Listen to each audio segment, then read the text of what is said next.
A poor man snatched a bag from an old lady but almost screamed when he saw his photo in her wallet. As long as he could remember, Jose had always lived in an orphanage. He had only vague memories of having parents once, but the boy had forgotten their faces. He was told that they had died when he was just a baby. Life in the orphanage was tough. Every day the children were woken up very early, the schedule was very strict and allowed no time for free play. Jose felt lonely among the other orphans. They were like him in some ways, but also very distant. Each had endured their own sad story full of pain and disappointment. The orphanage was an uncomfortable, impersonal place. In identical rooms stood simple wooden beds with hard mattresses and dull lockers. The bare walls had neither pictures nor drawings. Jose desperately dreamed of having his own little corner where he could occasionally retreat and daydream. The caregivers at the orphanage tried to take care of the children, but there were too few of them. Jose often felt unnoticed and forgotten. He lacked the support of adults who could provide him with a sense of security and warmth. Other children felt the same as Jose, so they often fought for the caregiver's attention and toys. The boy tried to avoid conflicts and would hide in a corner with an old, worn book. This book was the only reminder of his past life. Jose hadn't forgotten how his mother used to read him fairy tales from it. He often leafed through the yellowed pages and looked at the illustrations. They depicted the happy faces of princes and princesses, and Jose would sigh, envying them desperately. The boy often had to defend himself from other children who tried to snatch and tear his book, knowing how precious it was to him. In those moments, he wanted to cry, and each cruel altercation left deep scars on his soul. At night before falling asleep, Jose would dream of someone coming to the orphanage one day and taking him to a new home where he would be loved and cared for. He imagined new parents embracing him and telling him that everything would always be okay. This gave Jose the strength to get through the next day. Sometimes the boy dreamed happy dreams where he saw himself surrounded by a loving family. He imagined a bright and beautiful house where he lived with parents who accepted him just as he was. After such dreams, Jose always woke up in tears. Every time childless families came to the orphanage, Jose's heart would race with hope. But to his great disappointment, he was never chosen. In those moments, Jose felt as if he didn't exist in the world at all and that he was simply invisible. The boy would sigh heavily but continue to believe that one day his dream would come true. One day, while the children were playing with a ball in the yard, an older woman arrived at the orphanage. She was wearing a worn but clean and well-pressed dress. Her dark hair, streaked with gray, was neatly arranged around her head. Jose immediately noticed that the woman had a very kind face and clear eyes. With her was a girl who seemed to be about the same age as the boy. She looked very much like the woman. She must be her daughter, Jose thought. I wonder why they are here. The woman and her daughter were met by the director of the orphanage, who invited them inside. They obediently followed him, disappearing from Jose's view. He continued to play with the other kids, but the strangers were constantly on his mind. About half an hour later, one of the caregivers appeared in the yard. She quickly approached the boy and said, "Follow me, Jose. The director is expecting you in his office." Jose could hardly believe his ears, but he immediately dropped the ball and followed the caregiver. "What did he do?" shouted one of the kids behind him. "Is he going to be punished?" asked another. But the caregiver did not answer them or even look back. She walked very fast, and Jose barely managed to keep up. When they reached the director's office, the caregiver turned to the boy and checked if his face was clean. Then she adjusted the collar of his shirt and opened the door for him. "Jose has come at your request," said the caregiver. The boy walked in and took a seat on a chair by the door. In the office, besides the director, were the very strangers Jose had been thinking about. "Jose, say hello to Senora Castro. She wants to become your adoptive mother," said the director. Upon hearing this, Jose felt his heart race. Could it be true? "Hello, Senora," Jose replied politely. My name is Maria, said the woman, pointing to the girl sitting next to her. She added, and this is my daughter Anna. Nice to meet you, Jose replied mechanically. His thoughts were a jumble in his head. Anna gave him a nod. Why do you want another child when you already have your own? Jose asked unexpectedly. The director looked at him disapprovingly, but Senora Castro only smiled, and this made her face seem even kinder. I have always dreamed of having a son. But my husband died very early, and I never got to fulfill my wish. Now I am too old to have my own children, so I decided to adopt a child. I thought I'd find a good boy around Anna's age. You'd have more fun together. You're 10 years old, aren't you? Jose nodded. And so is Anna, Maria smiled again. Wonderful. Jose dared to exhale. He nervously fiddled with a button on his shirt and decided to ask. May I take the book that I got from my mom with me? It's very old and worn. Of course, you can take it, Senora Castro replied. Upon hearing this, the boy beamed with a wide smile.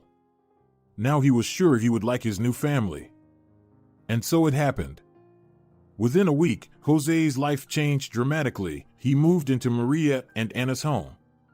It was small but bright and very cozy. The boy immediately liked the house. It had a pleasant smell, and he had his own room.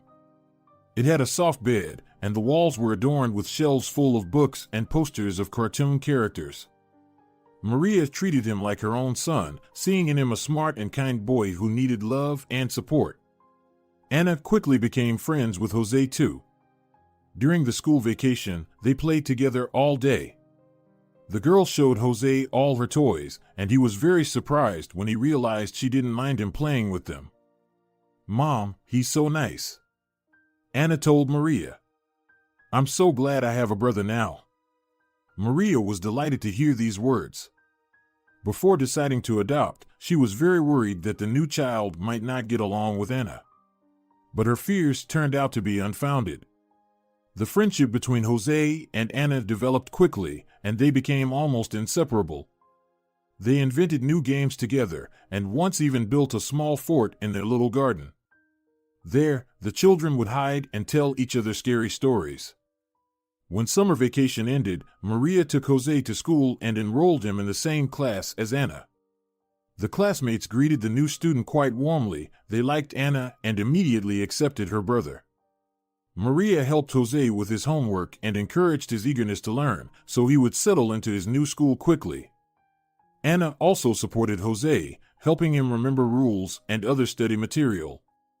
Maria knew how to create a warm family atmosphere at home. She cooked very well and often asked Anna and Jose to help her. They had a great time peeling potatoes or chopping vegetables for salad. One evening at dinner, Maria proposed a new tradition. Children, let's have picnics every Sunday. Jose and Anna eagerly agreed. Now, at the end of each week, they would wake up early, prepare sandwiches and homemade lemonade, and carry it all to the garden. Jose would spread a checkered blanket on the grass, and they would have breakfast outdoors before playing games or talking about various things. The boy had never felt happier. Thus, Jose and Anna grew up together, enjoying every moment of their childhood. Their friendship and understanding deepened with each passing year. They shared joys and sorrows, supported each other in every endeavor, and faced difficulties together. As Jose and Anna reached their teenage years, they began to develop new interests and friends, but they still shared everything that happened to them. Together, they dreamed about the time when they would finish school and go to college. Maybe we'll even manage to get into university, Anna said with hope as she opened her notebook to start her homework. Why not? Jose supported her. He was also doing his homework, sitting next to Anna at the kitchen table. I would like to become a designer, the girl said, nibbling on the end of her pencil. And I want to be a programmer, the boy shared his thoughts. Anna nodded. That's a wonderful profession, she exclaimed. I hope we make it. We will. Jose smiled. His heartfelt conversations with his sister inspired him, and he was confident that together they could achieve anything. When Jose and Anna reached their senior year, their relationship began to change. Jose had always known that Anna was his best friend, but now he realized that his feelings for her had grown much deeper. He began to notice how beautiful she was and felt embarrassed by this thought. His heart beat a little faster when he saw Anna, and Jose was afraid she might notice it. He didn't know if Anna felt the same way about him, and he was scared and uncomfortable asking her about it. Maria saw how Jose looked at her daughter but did not interfere. At these moments, she regretted more than ever that her husband was not around. He could talk to Jose about his feelings like a man to a man, Maria thought. It was a challenging time. Exams and college applications were approaching. Jose and Anna were preparing for these important events in their lives, and Maria supported them as much as she could. There was no time to think about anything else. Soon, the prom was coming up, an important event for all the school students. Jose and Anna eagerly anticipated the day. Maria sewed a beautiful pink dress from shiny satin fabric for her daughter, and Anna made her own pearl bead accessories. Jose was given a used suit and a white shirt. The boy thought that he and Anna would go to the prom together. Secretly, he hoped that they would become a real couple. Jose awaited the prom with both excitement and trepidation. Maybe I'll even manage to tell Anna about my feelings there, he thought. However, Anna was unaware of his plans. On prom night, the girl was very nervous. She kept checking the time, afraid of missing it. 4 hours before the prom started, she rushed to her room to get dressed, do her hair, and apply makeup. Jose found this odd and a bit amusing. He had already prepared his suit and shirt, which were hanging in the wardrobe, and all he had to do was put them on. It'll only take me 10 minutes to get ready, Jose thought. There was only an hour left until the prom. Jose was already ready and even went to a nearby store to buy Anna flowers in a soft pink that matched her dress. Finally, Anna emerged from her room. She was wearing her enchanting dress and accessories. Her hair was styled to one side, cascading in a beautiful wave down one shoulder.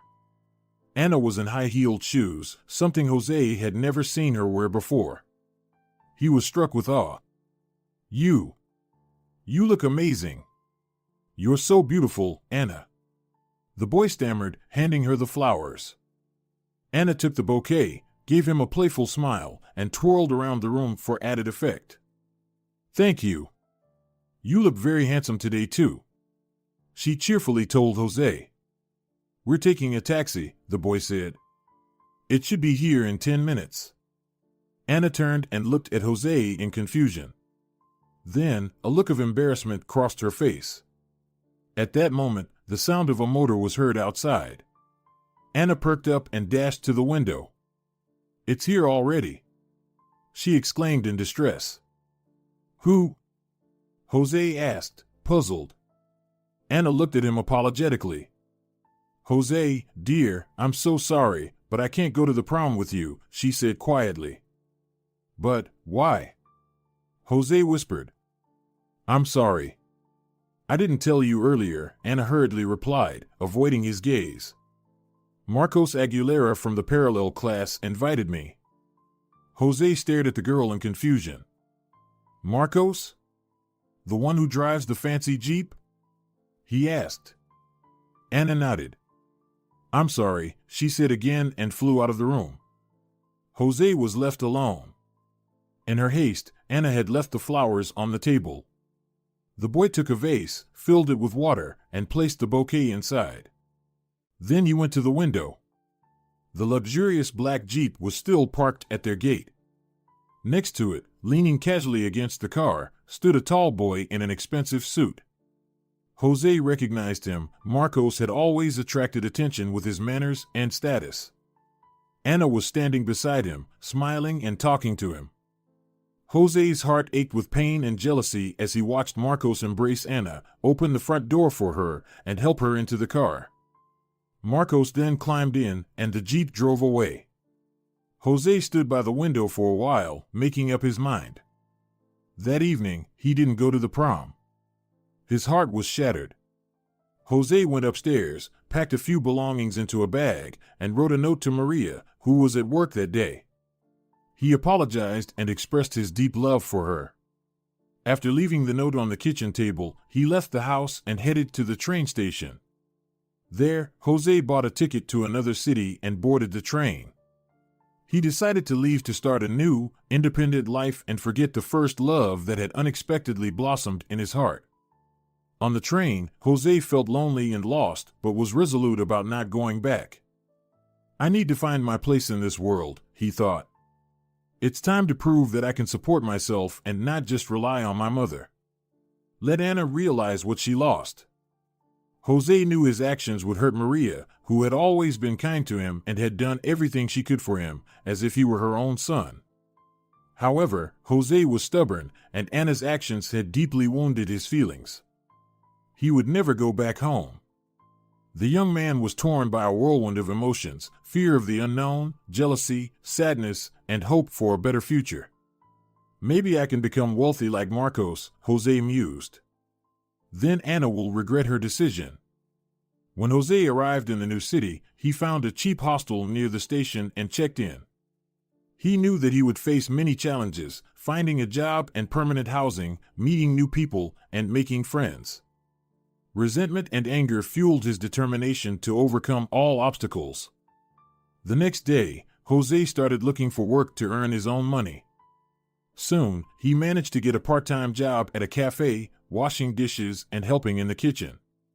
However, a few days later, the head chef complained to the owner that Jose worked too slowly and was overly meticulous, and Jose was fired without pay. Jose was disheartened but didn't give up. He decided to try his luck in construction. He got hired, but the work was very hard. Jose was exhausted, and upon returning home, he would collapse onto his bed and fall asleep despite the noise made by the other hostile guests. He worked tirelessly for a whole month without a day off to earn enough for a meager existence. Yet, disappointment awaited him once more. He was not paid again, and this time, no reason was given. "You're fired, kid," he was told, and Jose was powerless to do anything about it. Jose had no money left. He went to bed without having dinner and woke up the next day with a high fever. Despite this, he went out into the city to look for work. He looked a mess, swollen eyes, unkempt hair, and crumpled, stale clothes. Seeing all this, employers heartlessly turned him away. The young man was on the brink of despair. He had visited many places, but it was all in vain. His hope for a better future was gradually fading. In the evening, as Jose was returning home after a fruitless day, he realized he hadn't eaten anything for a long time. His stomach was growling with hunger, but there wasn't a single coin left in his wallet. How would he survive another day without food? Jose walked into a store, not sure what he was hoping for. His head was spinning, everything was hazy, and his heart was pounding heavily in his chest. Jose stumbled through the aisles of groceries and prepared foods, realizing he couldn't afford anything. He stopped by a display of pastries and, unexpectedly, picked up one of them. The bun smelled of cinnamon and vanilla. Without realizing what he was doing, Jose hid it under his jacket and hurried toward the exit. No one stopped him. Once outside the store, he went around the corner, took out the bun, and ate it quickly. Despite his guilt, he found himself thinking he should have taken more. He was still hungry. His whole being wanted to return to the store, but Jose composed himself and trudged home. On the way, he stopped by a park near his home. Sitting on a bench, he looked up at the stars and sighed heavily. What had he done? He had never stolen before. Jose thought about Maria and Ana. How were they? Did they remember him, or had they long forgotten his existence and were even glad he had disappeared? What would they say if they knew about his actions? Deep down, Jose knew the answer. Maria and Ana missed him and were waiting for his return. His kind foster mother would cry if she knew he had stolen a bun from the store. Jose sighed. Maybe it's better to forget my pride and go back home, he thought, and was about to stand up and head toward the exit when he noticed a young man, about his age, sitting on a nearby bench and staring at him brazenly. What are you staring at? Jose asked rudely. He was hungry and angry at the whole world and this city, which had not been very kind to him. "Just curious about what you're doing here in the middle of the night," the young man replied nonchalantly, lighting a cigarette. "I want to sit here, so I am," Jose retorted. "You look pretty lost," the young man observed casually, taking a drag from his cigarette and releasing a stream of smoke into the air. "I'm tired of working for free," Jose admitted unexpectedly. "And they don't want to pay me." "Oh, I understand you," the young man said. "I went through the same thing once." "And now?" Jose asked, leaning forward. He suddenly felt that this guy might be able to help him. "And now I live in luxury," the young man replied, giving Jose a sly look. "By the way, my name is Miguel." "Jose," the young man replied. "Nice to meet you. So what do you do?" Jose asked impatiently. "Are you a director of a chocolate factory?" "Better," Miguel answered, his eyes gleaming mysteriously in the dark. Jose intuitively sensed the danger in that look but pushed aside all caution. He was very eager to earn some money. Miguel turned out to be a pickpocket looking for a partner. He promised to teach Jose everything he knew. "You'll quickly see how your wallet will fatten up. This isn't like construction, where they just throw us out." Jose reluctantly agreed.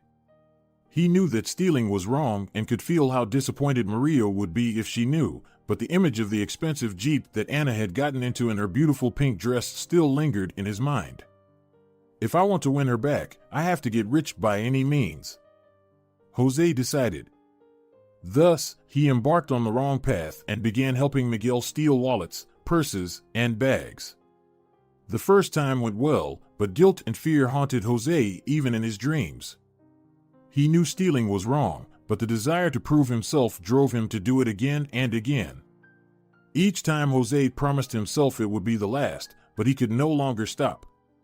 Gradually, Jose gained experience and became a true professional in his field. He and Miguel pulled off various schemes and bigger thefts, always managing to escape unscathed. Miguel was very pleased with his new partner, considering Jose a talented thief. Jose himself thought of his criminal activities as merely temporary.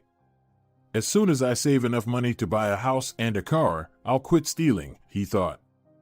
But the criminal present increasingly pulled him deeper into a pit of sin, causing him to forget his past and abandon his dreams for the future.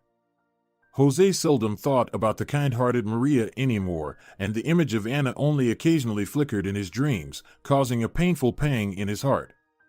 15 years passed. Jose still hadn't been able to quit his criminal trade.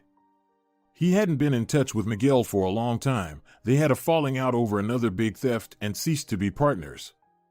However, Jose did not stop stealing. He had become accustomed to getting everything easily. The man was barely aware of how his life was passing by. Thinking about it was too painful and frightening. One day, Jose was walking through the very park where he had once met Miguel. The weather was lovely, and Jose was full and content. He had enough money to live comfortably for several more years. However, out of habit, he scanned the crowd, looking for an easy target. It had become a sort of game for him, one he played out of boredom. Finally, he spotted an old woman sitting on one of the benches. She was perched on the edge of the bench, tossing feed to the birds that fluttered and chirped around her. Her bag was lying beside her, but she paid it no attention. Too easy, Jose smirked and made his way towards the bench. "Are you really going to do this?" A voice suddenly spoke in his head. "Steal a bag from a poor old woman?" Jose froze for a moment. It seemed as if the voice came from someone else. Someone he had long forgotten. Was it the voice of his kind adoptive mother? Or the woman he hadn't seen in so long? Jose didn't know the answer, but tears welled up in his eyes for a moment. He quickly composed himself and sat on the bench. "I'm a professional, and sentimentality is alien to me," he thought sharply. The old woman was oblivious to him. Jose reached out for her bag, but suddenly she turned and grasped the handles. Jose hesitated for a moment, but he was not one to change his plans. While the old woman fumbled with the zipper, Jose yanked the bag from her hands and sprinted down one of the park paths. He was surprised not to hear any screams behind him. The old woman seemed paralyzed, not knowing how to react to what had happened. The poor thing never thought something so unfortunate could happen to her, Jose thought with a touch of cruelty. He ran out of the park and darted behind the nearest building to hide as quickly as possible. Reaching an abandoned house, Jose stopped to catch his breath and opened the bag. Inside were just a wallet, an umbrella, and a compact mirror. A sudden wave of shame washed over him for robbing an old woman who was much poorer than he was, but he quickly suppressed the guilt out of habit. Pulling out the wallet, Jose opened it and nearly gasped in astonishment. Inside was a photo of himself. "But this can't be," the man muttered. Jose's head spun. He stared unblinkingly at the photo, where he was no older than 12, hugging Anna around the neck with his small arm. He remembered that day vividly. They had been playing in the garden when Maria came out onto the porch and called them. "It's such a wonderful day. And you're playing so well and sweetly. I want to take a photo of you for memory." Jose and Anna had embraced and smiled, and Maria took the picture. "Wonderful," she said, her eyes shining with happiness. Then they ran off to play, and he forgot about the photo. And now Jose saw it in the old woman's wallet, from whom he had just stolen the bag. Could it really be Maria? Had she aged so much that he didn't even recognize her? Or was it all because of his hardened, frozen heart that failed to react to someone close to him? Jose was on the verge of tears, but he knew the past couldn't be undone.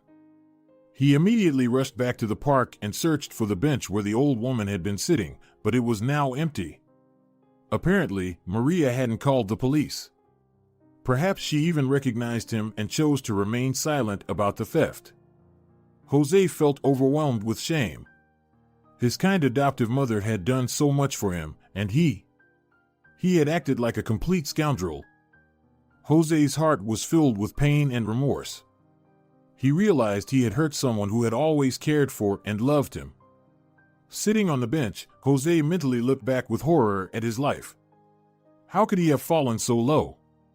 Only now did he understand that none of this was a game. He had become a real criminal, and now his hands were stained with hundreds of crimes and billions of tears from those he had deceived, robbed, and betrayed. Jose fearfully glanced at his hands and unconsciously rubbed them, as if trying to wipe away the traces of his criminal past. Evening came quickly, and it began to darken. The man remained in the park, forgetting about time. When the streetlights flickered on, Jose finally came to his senses. He picked up Maria's wallet again and looked at the photo. "Anna," Jose whispered softly, feeling that the love he once had for her was still alive in his heart. Jose continued to examine the contents of the wallet and found another old black and white photo. It was of Maria herself. Now Jose had no doubt that he had stolen the bag from his adoptive mother. "I have to return to Maria what I've stolen," Jose decided. But how? Apparently, she and Anna had moved and now lived in the same city as him, but he didn't know their new address. Jose sighed heavily, holding back tears, and then noticed a piece of paper in the wallet, torn from a notebook. He took it out and held it up to the light. On the paper, in Anna's handwriting, which he would recognize among 1,000, was an address. Jose was astonished. He knew this area well. It was where the most expensive houses in the city were located, and the wealthiest people lived there. Could Anna now reside there? Perhaps she had married a wealthy man. Jose sighed, but decided to go to the address the next day to find out everything and return Maria's bag. Jose tossed and turned in bed all night, unable to sleep. Just before dawn, he dozed off for a short while but woke up again an hour later. Realizing he wouldn't be able to sleep any longer, Jose got up, took a shower, then dressed and left the house carrying a plastic bag with Maria's purse. His home was not far from the area mentioned on the piece of paper in the wallet. It took Jose no more than 20 minutes to get there. He quickly found the house. It was a large mansion painted a soft blue. It was still very early, and the surroundings were quiet. Jose wasn't sure what to do. Should he ring the doorbell or wait for someone to come out? After some hesitation, he decided to hide nearby and wait. Eventually, the door opened, and a dignified elderly man and a pleasant-looking woman of about his age emerged. They said goodbye to someone who had seen them off, then got into a luxurious car parked outside and drove away. Jose's instincts, honed over years of thievery, told him that the way was now clear. He emerged from his hiding spot and walked up the neat path to the house. When he rang the doorbell, he felt his heart was ready to leap out of his chest. Such nervousness was unfamiliar to him. He had long cultivated a cool demeanor and had been indifferent to most events in his life. What was happening now? It seemed intuitively that something significant was about to change. And it did. The door opened, and a young woman appeared on the threshold. Her features seemed familiar and even dear to Jose. She had changed a lot over the years. Her hair was now dyed a lighter shade, and there were fine wrinkles on her face, but he still recognized his beloved Anna. Jose was momentarily speechless. He felt like an 18-year-old youth experiencing his first romantic feelings. Anna was dressed in a maid's outfit, a black dress with a white collar and a white apron. She held a dusting cloth in her hand. "What do you want?" She frowned, not recognizing the man. Jose took a shaky breath. "Anna," he croaked. "It's me, Jose." The woman gasped, covering her mouth with her hand. "Jose? It can't be." She could only stammer. Jose nodded. "Yes, it's me," he said bitterly. "But you disappeared many years ago," Anna exclaimed. "Mom and I cried so much when you left." Jose felt a pang of guilt. "I knew this would happen, but I still didn't come back," he thought to himself. "May I come in?" he asked cautiously. "Of course," Anna replied, stepping aside. "But how did you know I work here?" Jose felt his ears start to burn. How could he admit to Anna that he had become a thief? And that he had stolen a bag from their kind mother? She will never forgive me, Jose thought bitterly. He cursed himself with the harshest words. "What a fool I am," he mentally cursed himself. "I'll explain everything, Anna," Jose said. Anna led him into the living room and seated him on the couch. "Jose, you can't be here," she said. "I live and work in this mansion, and I'm not allowed to bring guests. But the owners are out shopping, so we have some time. For you, I'll break the rules just this once." Jose felt that Anna still considered him a close person and trusted him. He felt both bitter and comforted by this. "It's a shame this won't last long. As soon as I tell her about the stolen bag, she'll kick me out right away," Jose thought. Anna sat down next to him and looked at him intently. Her gaze conveyed love and tenderness. "I missed you so much, Jose," Anna confessed. "Why did you run away?" "I couldn't stay," the man admitted. He didn't want to recall that distant time, but Anna was waiting for an explanation, and Jose decided to tell her everything.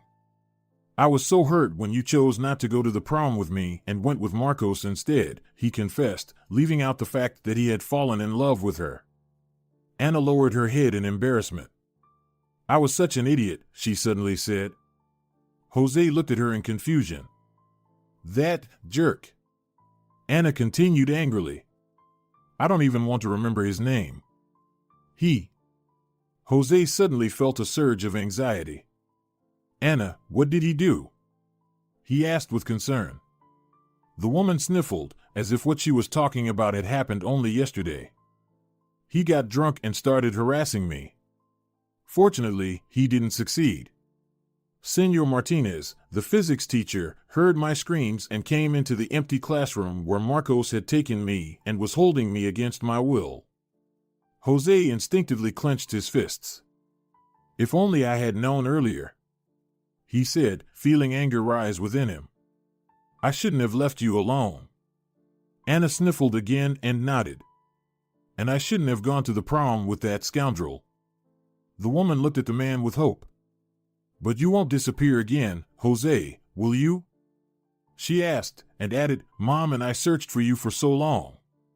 We found out at the station which city you went to, and we moved here too. But we never managed to find you.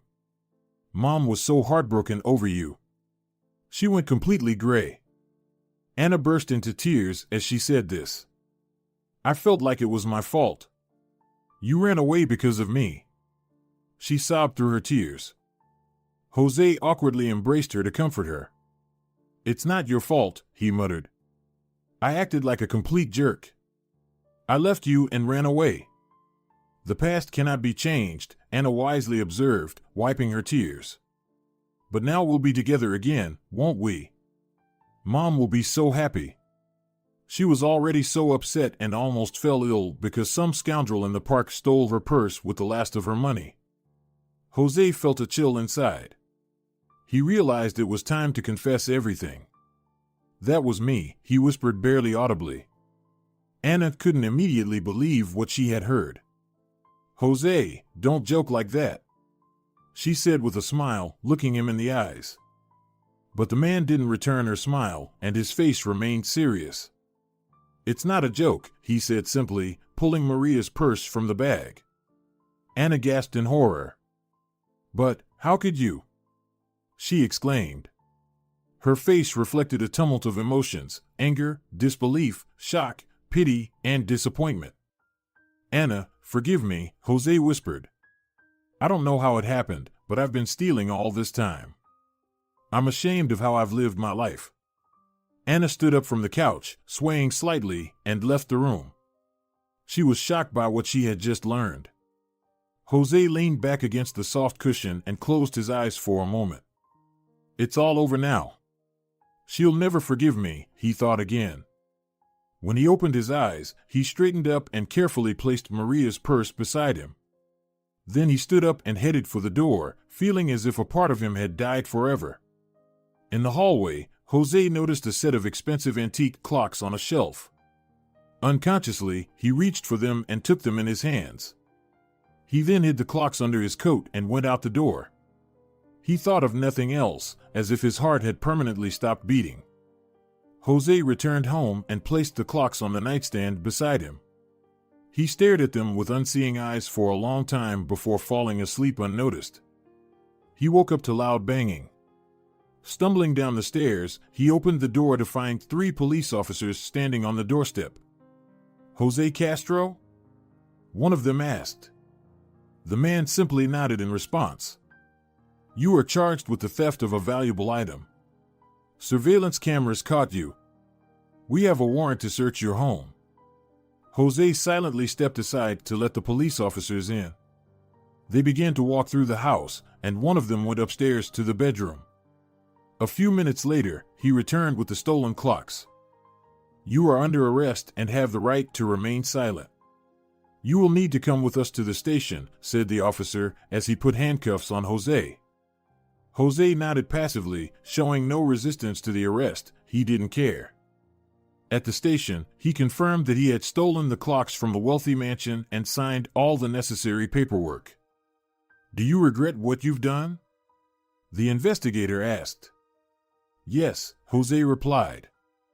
"Then you have a chance to get a lighter sentence at the trial, which will be held in a month," the officer said. Jose merely shrugged in response. "What difference does it make if Anna won't even speak to me?" he thought to himself. Jose was taken to a cell, where he remained until the trial. A few days before the hearing, Jose met with his lawyer. "I will do my best to get you out of this situation," the lawyer said. "Don't bother too much," Jose replied in an indifferent tone. However, the lawyer was determined to help. On the day of the trial, the courtroom was full of people: lawyers, witnesses, police officers. Jose scanned the room for Anna, but she was not there. He took his seat on the defendant's bench and lowered his head, not looking at anyone. The defendant's lawyer spoke to the court about the defendant's difficult childhood and his remorse for his actions. "My client acted out of desperation and fear for his future. He has realized his mistake and is ready to face the consequences of his actions," the lawyer said. However, the judge did not find these arguments convincing. "What difficulties are you talking about?" The defendant had a home, a car, and savings. The lawyer had no response. For the theft of a valuable item, Jose Castro is sentenced to 1 year in prison with the possibility of parole after 6 months for good behavior, the judge declared, and raised his gavel to finalize the sentence. At that moment, the courtroom doors swung open, and a woman appeared at the threshold. "Wait, Judge!" she cried out. "What is happening?" The judge asked in surprise. "Who is this woman?" "I came here to testify in the case," the stranger said in an excited voice, and Jose was astonished to recognize Anna. "What is she doing here?" he wondered. "Did she come for me?" A flicker of hope suddenly ignited in his heart. "Anna," he whispered. The young woman stepped forward and began to speak. She told the court about her childhood with Jose and about what happened on the night of the graduation ball. With despair in her voice, Anna blamed herself for everything that had happened to Jose. "If I hadn't been so blind, Jose wouldn't have left home and gone down the wrong path," Anna said. Her story deeply moved everyone in the courtroom. "Please, Judge," Anna pleaded. "Please reduce the sentence. I don't want Jose to go to prison. He has always been kind, caring, and responsible. Jose has always been like a brother to me. He was just trying to find his place in life, but ended up destitute and in a difficult situation. I'm sure it's not too late to make things right. Give Jose a second chance. My brother has realized his mistake and deserves the opportunity to make amends and start a new life." Anna knew that convincing the judge was no easy task, but she wholeheartedly believed she could succeed. At that moment, Maria entered the courtroom. She also spoke in Jose's defense, describing how caring and obedient he had been as a boy. "Jose fulfilled my dream and became the best son in the world. I would never wish for anyone else." Hearing this, Jose felt tears streaming down his cheeks.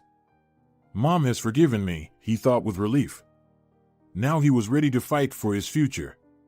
He finally had something to lose.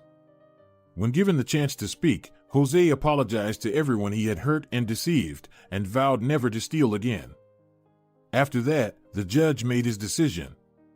Considering all the circumstances of the case, the defendant's sincere remorse, and the support from his family, I have decided to give Jose Castro the opportunity to make amends and reduce the sentence. Instead of imprisonment, I am sentencing him to 6 months of community service. These words were a true relief to everyone present. The courtroom erupted in applause. Jose, Anna, and Maria still couldn't believe that their family was together again.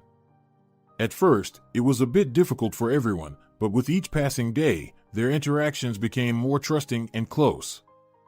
Jose finally confessed to Anna that he had loved her all his life, and she responded that she had feelings for him as well. When Jose's community service was over, he sold the house, the car, and everything he owned, donating the money to charitable organizations. Then he, Anna, and Maria returned to their old home in their hometown. Jose and his beloved had a modest wedding and, having forever put the past behind them, began to build a new, happy life. "All right, everyone's presentations are done," Nick, the manager, said as he tried to move the discussion forward. "Excuse me, I haven't. I recently found out something." Nick interrupted me and began to speak.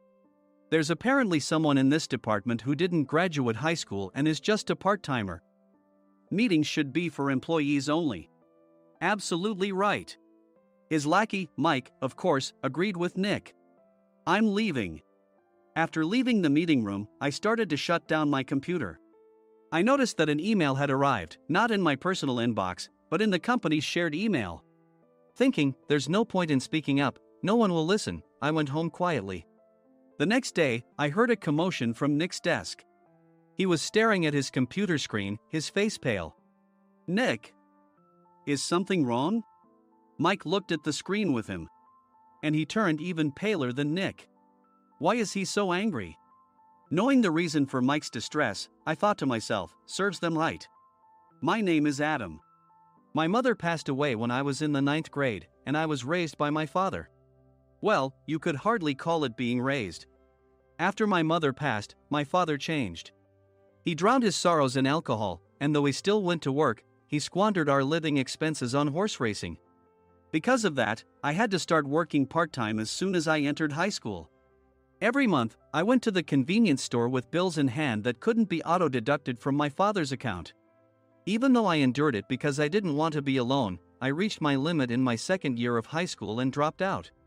I found a live-in job at a distant inn. Thank you for everything. The day I left home, my father, still staring at the TV, spoke. Take care. That was our last conversation. Back then, 18 wasn't the age of majority, so I needed my father's permission to work, and I couldn't hide my place of employment. Yet, my father never visited me even once. I kept working just to survive, and before I knew it, I was 42. Years of hard work paid off, and I was transferred to the headquarters. I was thrilled to be recognized by the company, as I thought I'd be working in the field until retirement due to my lack of formal education. Listen up. Our work can change the future of our employees. Don't drag us down. On my first day after the transfer, Nick, dressed in an expensive suit, spoke sternly. There was a reason for this. Our inn was located in a prominent tourist destination, known so well that everyone in the state could sing its commercial jingle. At its peak, we had 5 locations within the state. But that was long ago. Due to financial difficulties and aging facilities, only the place where I had worked for many years and the original establishment remained. I was prepared to lose my job anytime, but now there was a glimmer of hope. With the rise of social media, the tourist area where the inn was located started gaining attention again. Depending on how hard the sales department, where I was transferred, worked, we could either thrive or be forced to give up this prime location to the new hotel chains continuously popping up. For Nick, who had switched careers from another industry to strengthen our sales, this was a battle he couldn't afford to lose. I understood why he had to be strict. I will do my best. Nick sneered at my enthusiastic declaration. Did you not hear what I said? I'm sorry. I thought I was listening carefully. Out of habit from years of customer service, I apologized reflexively, though I had no idea what had offended him. Someone was watching me with a smirk. In this department, there are those who are expected to excel and those who have been shoved here because they have nowhere else to go. You are the latter. It was Mike, the section chief. He's 7 years younger, at 35. But he was called to headquarters much earlier than I was and had been moving around within the headquarters ever since. I'm not jealous, but I can't accept that he's my boss. Graduating from a prestigious university, he has an unusually high pride and caused many problems as a newbie, making things very difficult for me when I was the front desk leader. When I found out Mike was transferred to the sales department a month before me, I was disheartened. Mike is right. With just a middle school diploma, there's not much you can do. Don't even think about achieving results. As if I didn't exist, Nick remarked, I'm thirsty. Mike eagerly ran to the coffee maker. It seems Mike is Nick's lackey. I regretted being happy about my transfer to headquarters, wishing I had stayed on site forever. Send a direct mail to every company on this list by the end of the day. Nick only assigned me tasks that even a new graduate could handle. What? There are over 1,000 companies. You want me to send to all of them by today? Yes, if you and your fellow misfits split the work, even those with nowhere else to go should finish by today. I glanced at the employees typing away expressionlessly. They were worn out from customer service, only thinking about leaving on time, or were women reassigned after having children, with zero motivation for work.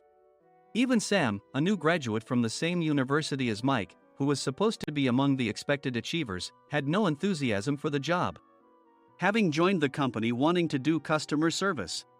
I don't care what they say, I plan to quit anytime, he said. Only Nick and Mike were highly motivated, making all the decisions between the two of them. I originally only wanted to work at the inn to survive and had no particular attachment to this job. I swallowed my words, thinking I had no right to reprimand them. About a month after the transfer, Nick told us with a frustrated look. To commemorate the 50th anniversary, we've decided to create a plan exclusive for one group per day. Originally, Mike and I were supposed to come up with it, but our president, Mr. Thompson, insists on hearing everyone's opinions. So, you all get a chance. As Nick explained, Mike began handing out prints. Make sure not to embarrass Nick. If your ideas are half-baked, you'll have to redo them. It seemed that they had printed his handwritten notes by Mr. Thompson, which included several questions and a section for free responses. It made sense why Nick had to seek our input, given that all responses had to be submitted to Mr. Thompson. We were given a week to think about it, and a meeting was scheduled to compile our ideas. My plan is to let guests enjoy both the old and modern America. Nick began the presentations. Guests would watch a master confectioner at a nearby traditional sweet shop make sweets in front of them. The welcome drink would be premium tea in a bottle. Nick's plan was certainly attractive. After his presentation, Nick called on us to present in the order we were seated. Just as I stood up for my turn. All right, everyone's presentations are done. Excuse me, I haven't. I recently found out something. Nick interrupted me. There's someone in this department who didn't graduate high school and is just a part-timer. He was likely talking about me. I joined the company as a part-timer and was made a full-time employee when I turned 20. That was 20 years ago, so Nick and Mike probably had no chance to know until recently. Meetings should be for employees only. Absolutely right. After that, Nick kept creating opportunities to solicit everyone's opinions, purposefully excluding me from speaking. The meeting unexpectedly heated up and went past the scheduled end time. A few people asked to leave, and the discussion continued with the remaining few. Still here? Normally, you'd leave in that situation. Though I had no attachment to the job initially, hearing kind words from customers made me want to make them happier. For someone like me, with nowhere to go, the inn was my home and customer service was my life. I felt pathetic about my current self. I'm leaving. I left the conference room and started shutting down my computer. I noticed an email had arrived, not in my personal inbox, but in the company's shared email. Thinking no one would listen to what I had to say anyway, I quietly went home. The next day, while preparing the DM as instructed, I heard a commotion from Nick's desk. In his haste to stand up, he hit his knee on the desk. He stared at his computer screen, his face pale. Nick! What's wrong? Mike, thinking he should be the first to rush over, approached Nick while still wearing his coat. He peered at the screen with Nick. And he turned even paler than Nick. Why is he so angry? Who is responsible for this company? Nick, more irritated than ever, asked, and Mike answered without checking. Probably Sam. Sam wasn't there because he was attending a morning training session for new hires. Nick gave up on getting angry and returned his gaze to the screen. They were looking at an email that arrived right after the end of the working day yesterday. Apparently, no one, including me, had checked it before leaving. The email was from a large company that used us for their annual employee trips. The president and executives of that company also frequently used our services personally. President of the company, Mr. Mason himself had declared that neither he nor his company would ever use our services again. Well, some companies cancel their employee trips or stop using our services due to financial struggles. Let's just move on. Mike kept wiping the sweat from his forehead with a handkerchief. Knowing why Mike was so agitated, I quietly watched their interaction. Do you know how much revenue we get from that company? We can find other guests to fill the rooms, but we'll lose the banquet costs, gift shop revenue, rental car fees, and more. Moreover, the gifts were supposed to be prepared by the traditional confectionery shop involved in Nick's proposed plan. If it's known that we incurred such a huge loss at this critical time, Nick's position in the company would be jeopardized. Nick took a deep breath, seemingly trying to calm himself. All right, Mike.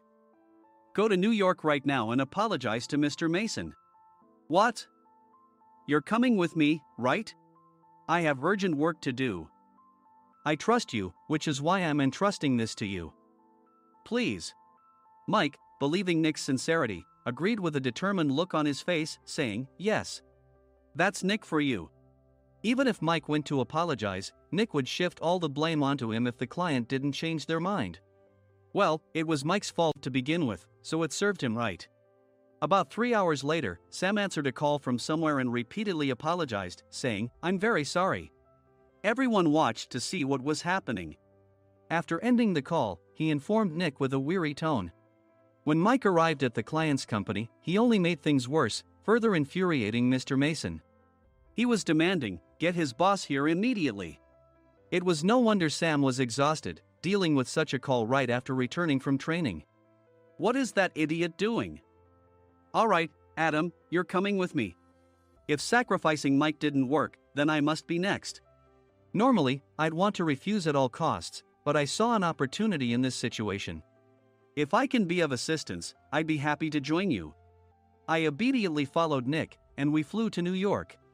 When we introduced ourselves at the reception, it became clear how serious the situation was, as the receptionist personally escorted us to the president's office. Angry voices leaked through the door, making both Nick and me uneasy. "Excuse me. I'm Nick, the supervisor. I understand my subordinate has caused you trouble, and I deeply apologize." Nick, with his experience in the corporate world, knew enough to offer an apology before excuses. However, his customer service skills left much to be desired. I sighed as I saw Mike trembling like a small dog in the corner of the room. "What kind of training are you giving your subordinates?" Mr. Mason glared at Nick with a red face. The intensity of his gaze made even Nick take a step back. Regrettably, I joined this company only 2 years ago and was unaware of Mike's issues. I should have identified his shortcomings sooner. Indeed, I should have realized sooner. No sensible person would come to apologize and then give a lengthy presentation on the drawbacks of not using their in. Nick froze, his mouth slightly open. Suspecting the worst, I picked up the documents that had fallen to the floor. It seemed Mike hastily prepared these documents on the plane, listing the disadvantages. Disadvantage 1: if you change the venue for the company trip, employees might suspect it's for cost-cutting reasons, leading to a negative impression. Reading it aloud half-jokingly, Nick snatched the papers from my hand and checked the contents with a furious expression. Among the stack of documents was a receipt from a nearby convenience store's copy machine. I felt a pang of dread, hoping he hadn't shown the receipt as well. What do you think he said when I asked what kind of nerve he had to do this? I'm very sorry." Faced with the dire situation, Nick must have thought there was nothing left to do but apologize. In a voice smaller than I'd ever heard from him, he uttered words of apology.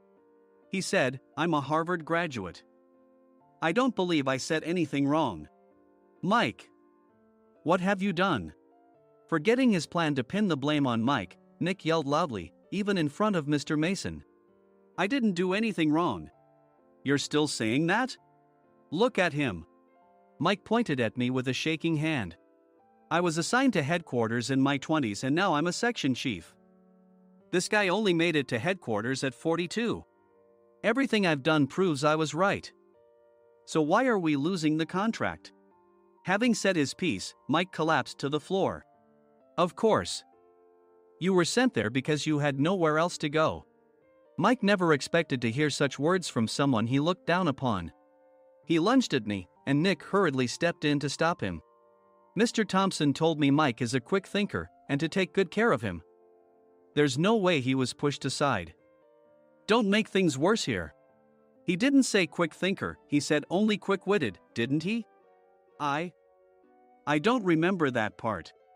I recalled the many troubles Mike caused when he was a newbie. When Mike was on the front line, his pride was so high that he never apologized to customers. Customer service, especially in our job, doesn't work alone. It brings both good and bad situations.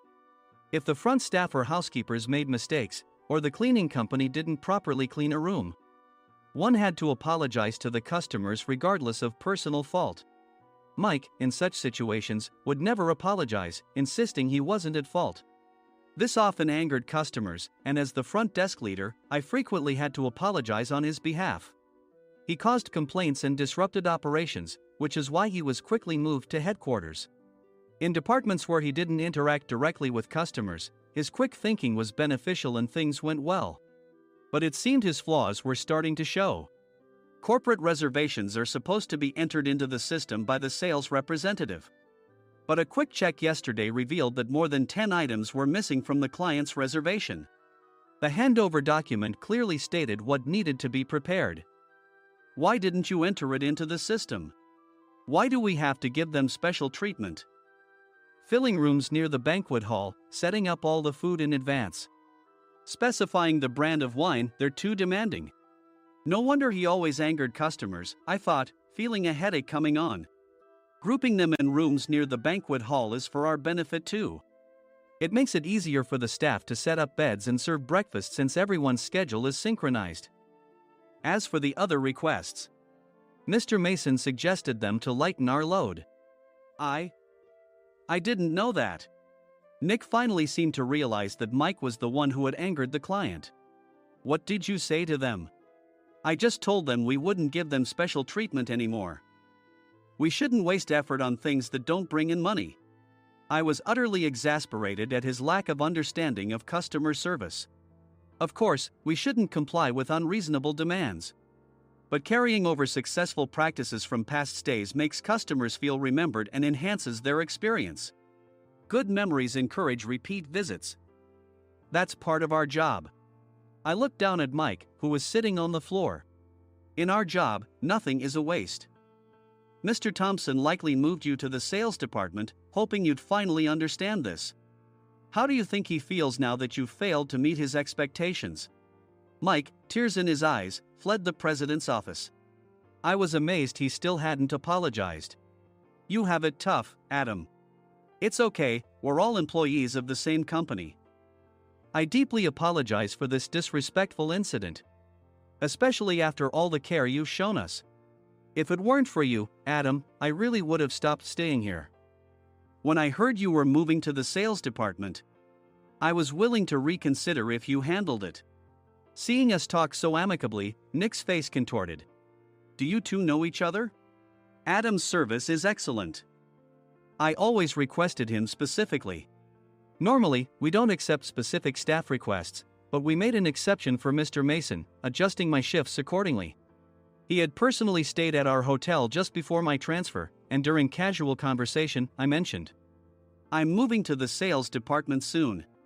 If I hadn't told him then, things could have been much worse. Please continue to take care of us. I look forward to it. On the return flight, Nick awkwardly offered me a can of beer. It's still working hours. Of course, I had no intention of forgiving him for a single beer. Nick might try to pin everything on Mike and avoid any consequences. While pondering this, a startling fact came to light. Nick, the tea bottles for the plan have arrived. I handed Nick a bottle labeled with our inn's name. They look good. What are you talking about? These are plastic bottles. I had assumed we would use the trendy, high-end bottling tea. But what arrived were ordinary plastic bottles of tea with customized labels. The only unique aspect was the label, which had the inn's name, making it look customized.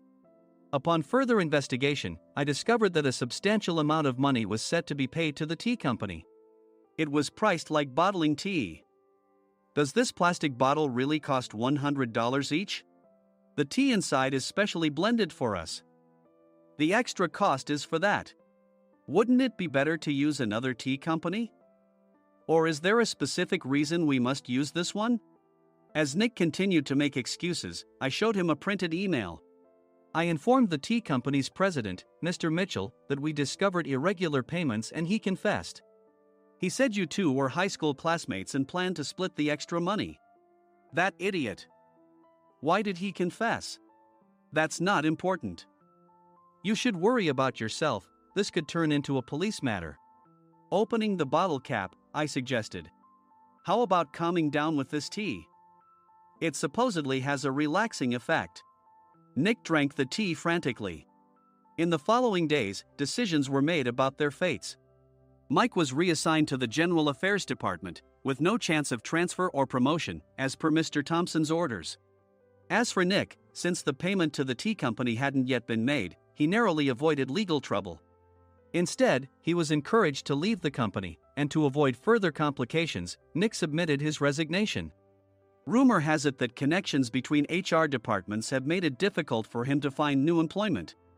Even though it was good to have those two gone, something unexpected happened in the sales department. Everyone became motivated and united in refining the 50th anniversary plan. In the end, my plan was adopted. We collaborated with the Tourist Information Center to provide personalized guides. The plan, tailored to the number of guests, was truly special for the 50th anniversary. Hey, is Adam's family coming to stay? I immediately booked that special plan for my family. Sam noticed it on the reservation list and quickly picked up on it. Yes, I'm inviting my father. That's great. I might invite my parents too. I lacked the courage to face my father just as Adam. But here, with the confidence Mr. Mason praised, I felt ready. The 50th anniversary plan was a perfect opportunity to reconnect with my father. I hoped to bring back the days when we could laugh together as we once did.